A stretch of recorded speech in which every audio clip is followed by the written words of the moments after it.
I grew up riding horses. I've been riding since I was about 6 years old. It ran in the family. When you're riding them, there's a sense of freedom, of being able to be one with your horse, and I really enjoy that aspect of it. My name is Jasmine. I'm 21 years old. I'm from Orange County, California, and I'm living with type 1 hereditary angioedema.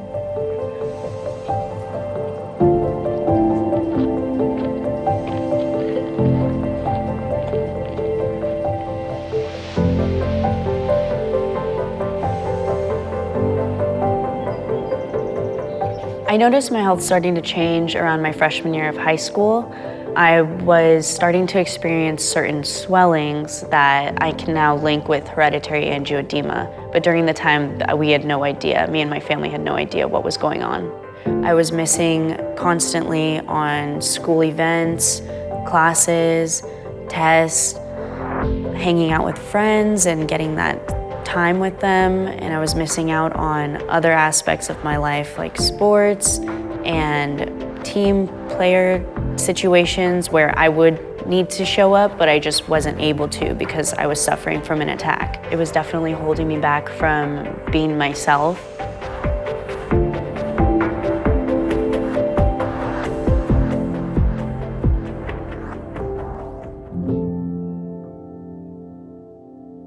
They didn't know what the swelling was caused from and that I should just follow the RICE method, which is something that I became very familiar with throughout the years, which is RICE stands for rest, ice, compression, and elevation. When the RICE method wouldn't work on certain times, I just thought I was broken.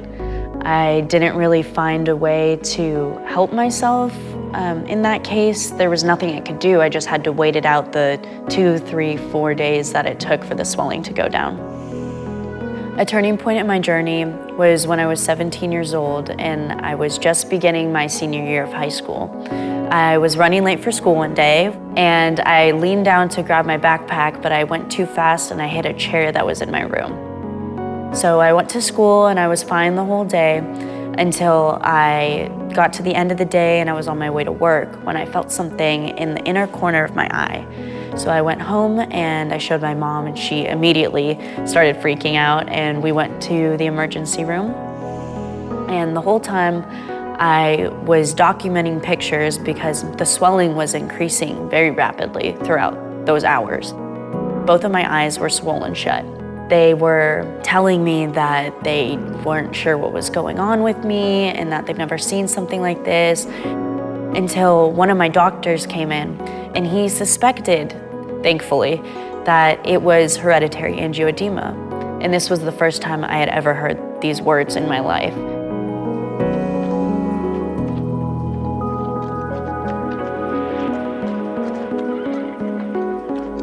My mind during this whole process was definitely in turmoil. It was very scary and very hard to come to terms with who I was, with learning that I have a new autoimmune disease. On the other side of the story, knowing that I finally had a diagnosis was a relief. It was like a weight was lifted off of my shoulders and my family's shoulders, definitely.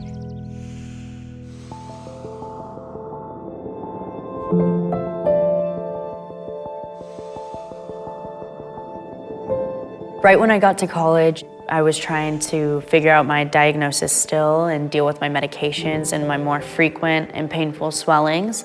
I remember having to hide the fact that this was my life now.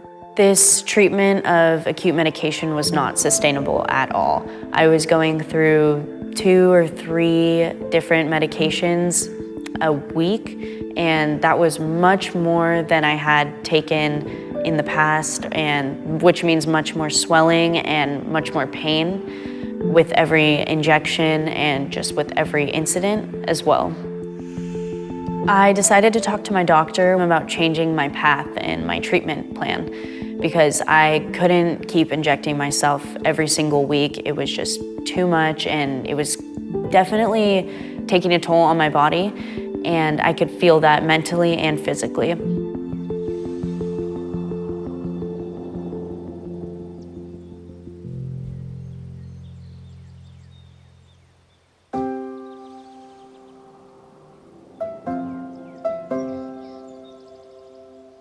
Today, I can happily say that I'm on a preventative and I have acute medication just on hand in case, and it has definitely made a difference in my life. So I'm joining clubs and I'm getting involved and I'm making it to tests on time and going to class and just really appreciating all that college has to offer me. And I'm also able to ride my horses and really get out there and be adventurous and not have to worry about what would happen if something went wrong and I started to swell and just the dangers of life. There is an unmet need in regards to HAE, and I think that is awareness. And it's very difficult trying to explain to different doctors and nurses and healthcare professionals about what I have and how they can help me if they don't know what it is from the very beginning. So I do think that awareness is a big part of this whole journey, and I think that that's what I want to do now, is help other people if I can, so that this way they get diagnosed much sooner than I did. Some advice that I have for those who are newly diagnosed would be to not be too afraid that you made it this far, you've gotten diagnosed, now it's just time to treat your symptoms and get better. And that you also don't have to be ashamed or feel like you're the only one going through this, because there are other people as well.